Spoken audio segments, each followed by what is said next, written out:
English গ্রামারের একটি অত্যন্ত গুরুত্বপূর্ণ চ্যাপ্টার হচ্ছে ন্যারেশন। আজকে আমি তোমাদের ন্যারেশন সম্পর্কে বলবো। ন্যারেশন এই কথাটার মানে হচ্ছে উক্তি। এটাকে আমরা স্পিচ বলতে পারি, ন্যারেশন অথবা স্পিচ।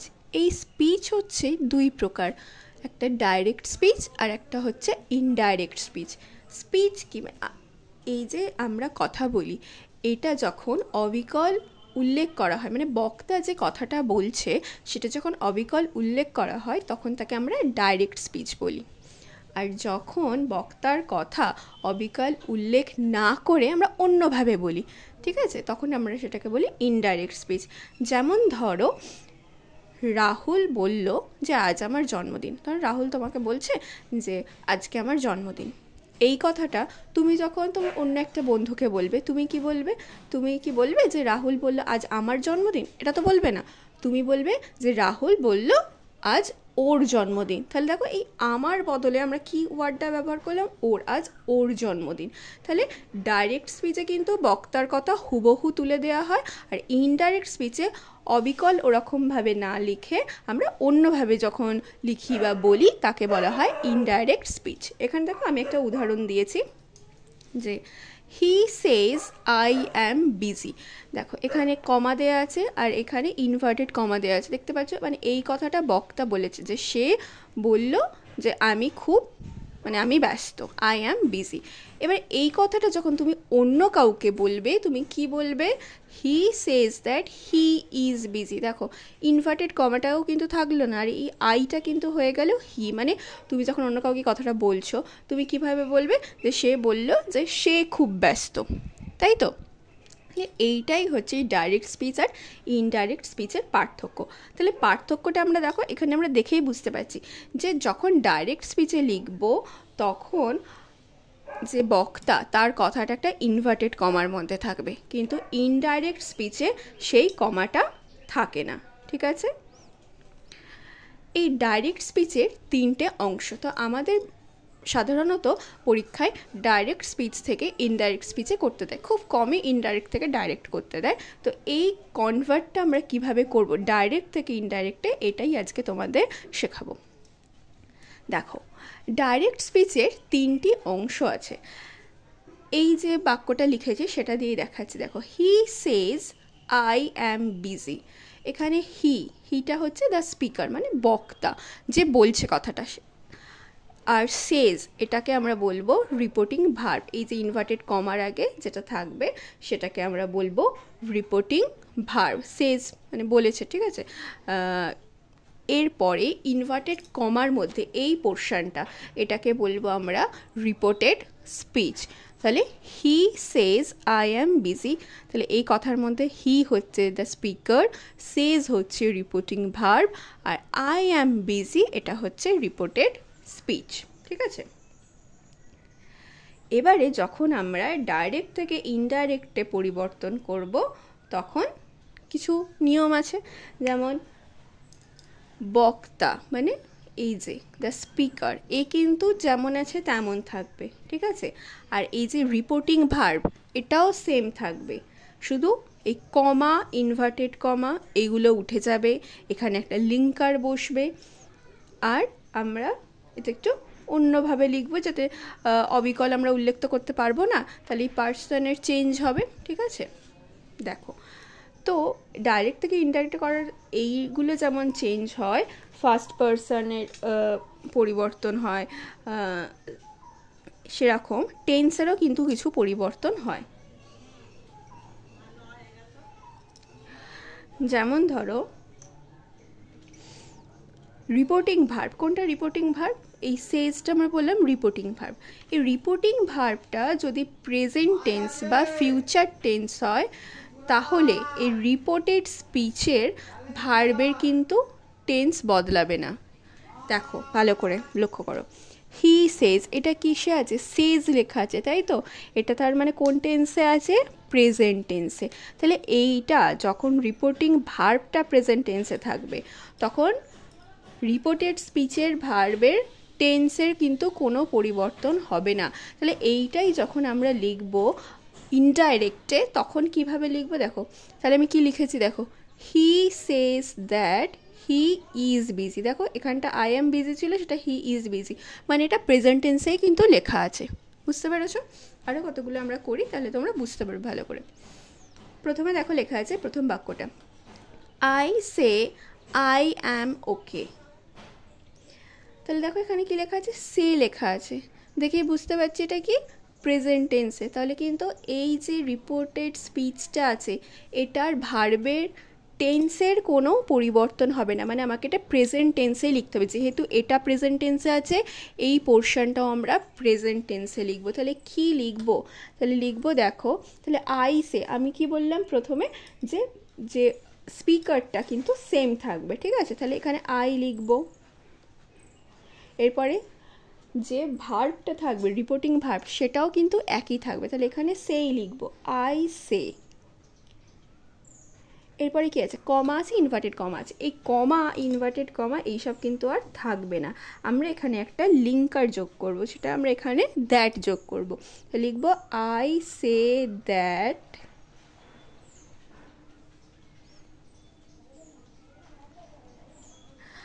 I am okay. তাহলে এই কথাটা আমি বলছি আই সে আই অ্যাম ওকে, এটা যখন ইনডাইরেক্টলি লিখবো তাহলে আই সে দ্যাট, এখানে কিন্তু সেমই হবে, আই অ্যাম ওকে। ঠিক আছে, দেখো এখানে কিন্তু কোনো পরিবর্তন হলো না, টেন্সের কোনো পরিবর্তন হলো না। পরেরটা দেখো, the boy Sage it is hot. তাহলে এখানে দেখো সিএজ লেখা আছে, মানে প্রেজেন্ট টেন্সে আছে, তাহলে ভেতরের লেখাটাও কিন্তু প্রেজেন্ট টেন্সেই লিখবো। তাহলে এটা কি লিখবো, এটাও সেমই হবে, কোনো পরিবর্তন হবে না টেন্সের, লিখবো দ্য বয়, প্রথমটা যেমন আছে তেমনই লিখবো। এরপরে একটা লিঙ্কার যোগ করব, the boy says that it is hot. ঠিক আছে, এরপরে দেখো, boys will say we like sports. আচ্ছা, এখানে দেখো উইল সে লেখা আছে, তার মানে এটা কোন টেন্সে আছে, ফিউচারে। তাহলে আমরা প্রথমেই বলেছি যে যদি প্রেজেন্ট বা ফিউচার, মানে প্রেজেন্ট টেন্সে থাকলেও যেমন কোনো পরিবর্তন হয় না টেন্সের, সেরকম ফিউচারে থাকলেও কিন্তু কোনো পরিবর্তন হবে না। তাহলে আমরা এখানে লিখব, প্রথমটা যেমন আছে সেভাবেই লিখব, boys will say that, boys will say that. দেখো উই লাইক স্পোর্টস, এখানে কি আমরা উই লিখবো, এখানে কিন্তু আমরা উই লিখবো না, আমরা কি লিখবো, মানে দেখো ছেলেরা আর কি বলছে যে উই লাইক স্পোর্টস, মানে আমরা খেলা পছন্দ করি। ঠিক আছে, তাহলে আমি যখন এই কথাটা অন্যদের বললো, আমি তো তার কথাটা হুবহু তুলে দিতে পারি না, ইনডাইরেক্ট এরকম হয় না। তাহলে অন্যভাবে যখন বলবো তখন কি বলবো, যে boys will say that they like sports, তাই তো উইটা কি হয়ে যাবে, উইটা মানে তারা খেলা পছন্দ করে, তাহলে উইটা হয়ে যাবে they, boys will say they like sports. ঠিক আছে, তারপর দেখো he says I like coffee. তাহলে এখানে দেখো এটা কোন টেন্সে আছে, সেজ আছে প্রেজেন্ট টেন্সে। তাহলে এখানে আমরা এটা কিভাবে করব, এটা প্রেজেন্ট টেন্সে আছে, তাহলে ভিতরের রিপোর্টেড স্পিচ এই যে এটার কিন্তু কোনো টেন্সের পরিবর্তন হবে না। তাহলে আমরা কি লিখব, হি সেজ দ্যাট, তাহলে দেখো আই লাইক কফি, মানে সে বলেছে যে আমি, মানে কেউ একজন ধরো আছে, সে বলছে যে আমি কফি পছন্দ করি। মানে এই কথাটা যখন তুমি অন্য কাউকে বলবে, তুমি কি বলবে, তোমাকে বলতে হবে যে সে বলেছে যে সে কফি পছন্দ করে, তাহলে আমি কফি পছন্দ করি এটা কিন্তু বলবে না তুমি যখন বলবে তুমি বলবে সে কফি পছন্দ করে। তাহলে আইটা কিন্তু আর আই হবে না, ইনডাইরেক্টে এখানে এটা হি হয়ে যাবে। তাহলে he says that he likes coffee.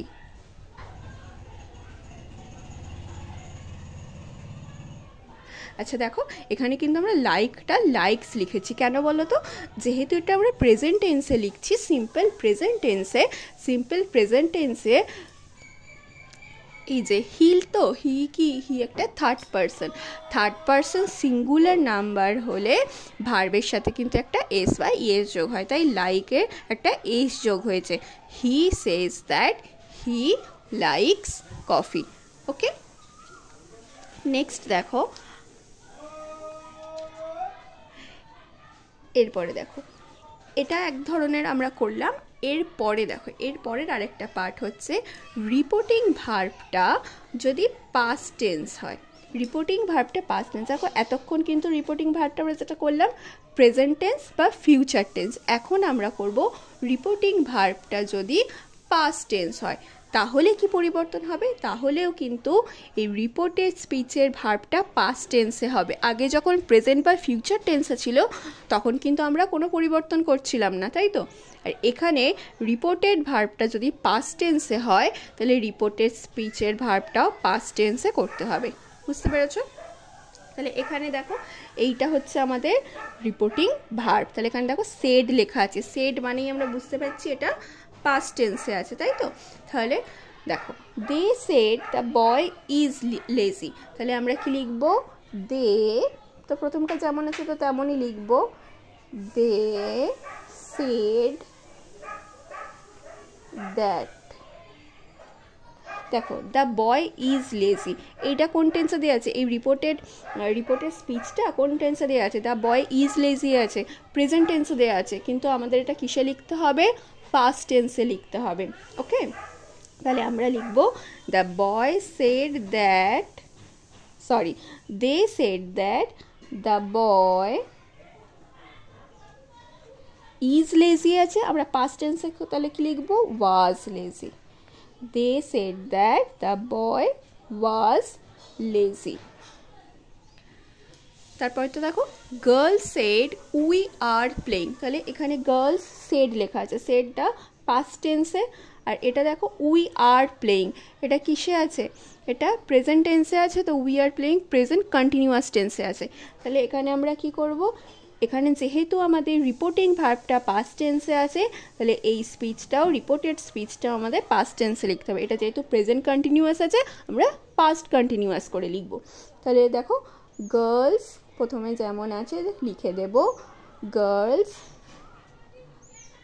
Said that, দেখো এখানে মেয়েরা বলেছিল যে উই আর প্লেইং, আমরা খেলছি, তাহলে এখানে মেয়ে, এটা পরে যখন আমরা কাউকে ধর বলছি তখন কি বলবো? মেয়েরা বলেছিল যে তারা খেলছে, লিখবো। উইটা কি হয়ে গেল? উইটা দে হয়ে গেল।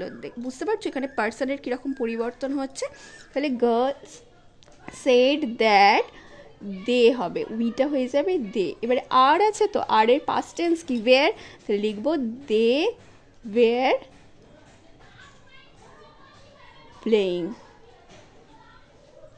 Okay, next, he said I have done it. He said I have done it. দেখো এখানেও said আছে, তার মানে আমরা বুঝতে পারছি পাস্ট টেন্সে আছে। আর রিপোর্টেড স্পিচটা দেখো, I have done it, এটা বলো তো কোন টেন্সে আছে? হ্যাভ আছে, আর ভার্বের পাস্ট পার্টিসিপেল আছে, এটা কিন্তু প্রেজেন্ট পারফেক্ট টেন্সে আছে। ঠিক আছে, তাহলে আমাদের রিপোর্টেড স্পিচটা তাহলে কিসে লিখতে হবে? প্রেজেন্ট পারফেক্টে আছে, আমরা পাস্ট পারফেক্টে করে দেব। কেন? কারণ এখানে রিপোর্টিং ভার্বটা পাস্ট টেন্সে আছে। তাহলে আমরা লিখব he said that, he said that, তাহলে আই হ্যাভ ডান ইট আছে, এখানে হয়ে যাবে হি হ্যাড, হ্যাভ ডান ইট, তাহলে এটা হ্যাড ডান ইট হয়ে যাবে, he had done it. Okay, next, you said it has been raining. You said, দেখো it has been raining আছে, তাহলে এইটাকেও আমাদের কি করতে হবে? এটা কিন্তু কোন টেন্সে আছে বলো তো? প্রেজেন্ট পারফেক্ট কন্টিনিউয়াসে আছে। দেখো রেনিং লেখা আছে, তাহলে এটাকে আমাদের পাস্ট পারফেক্ট কন্টিনিউয়াসে লিখব। তাহলে লিখব you said that it has been লেখা আছে, আমরা লিখব had been, it had been raining. আছে। আমরা আজকে দু রকম টেন্স মানে দু রকম শিখলাম আর কি, দু টাইপের। নেক্সট দিন আর এক রকম আমরা শিখবো, নেক্সট ভিডিওতে আমি তোমাদের দেব। সাধারণত সেইগুলোই বেশি আসে, ঠিক আছে। যখন নেক্সট ভিডিওতে আমরা করব যখন এই রিপোর্টিং ভার্বটাও পাস্ট টেন্সে আর এই রিপোর্টেড স্পিচটাও পাস্ট টেন্সে, তখন কি রকম পরিবর্তন হয় আমরা সেই ভিডিওটা পরের দিন দেব। ওকে, আচ্ছা, যখন আমরা ডাইরেক্ট থেকে ইনডাইরেক্টে করব আরও কিছু বেসিক জিনিসের চেঞ্জ হয়। যেমন দেখো আমি এখানে লিখে রেখেছি, ধরো ডাইরেক্টে যদি হিয়ার থাকে আমরা ইনডাইরেক্টে লিখব দেয়ার। ওকে, হিয়ার থাকলে হবে দেয়ার। ডাইরেক্টে যদি নাও থাকে ইনডাইরেক্টে হবে দেন। তারপরে ডাইরেক্টে দিস থাকলে হবে ইনডাইরেক্টে দ্যাট। তারপরে দিস থাকলে হবে দোজ, টুডে থাকলে হবে দ্যাট ডে, টুমরো থাকলে হবে দ্য নেক্সট ডে। আমি একটা উদাহরণ দিয়ে বলছি, ধরো হিয়ারটা যেমন ডাইরেক্টে যদি হিয়ার থাকে ইনডাইরেক্টে হবে দেয়ার। যেমন দেখো ধরো বললাম he said I will play now. Okay, I will play নাও, তাহলে এখানে যখন ইনডাইরেক্টে লিখবো তখন হি সেড দ্যাট, যেমন আমরা করব হি উড প্লে, এই নাও যেখানে আছে সেই জায়গাটায় বসিয়ে দেবো দেন। ওকে, তাহলে এইভাবে ডাইরেক্ট থেকে ইনডাইরেক্টে চেঞ্জ হবে। টুমরো হয়ে যাবে দ্য নেক্সট ডে, ইয়েস্টারডেতে হয়ে যাবে দ্য প্রিভিয়াস ডেও লিখতে পারি, অথবা দ্য ডে বিফোর লিখতে পারি। আগো হবে বিফোর, লাস্ট নাইটকে দ্য নাইট বিফোর বা দ্য প্রিভিয়াস নাইট লেখা যায়। নেক্সট উইক, ডে, মান্থ এগুলোকেও আমরা দ্য ফলোয়িং উইক অথবা দ্য ফলোয়িং ডে অথবা দ্য ফলোয়িং মান্থ লিখতে পারি। তো এগুলো কিন্তু ন্যারেশন চেঞ্জ করতে গেলে এই জিনিসগুলো লাগবে, তোমরা খুব ভালো করে এগুলো মুখস্থ করে নিও। ওকে, পরের ভিডিও খুব শীঘ্রই নিয়ে আসবো।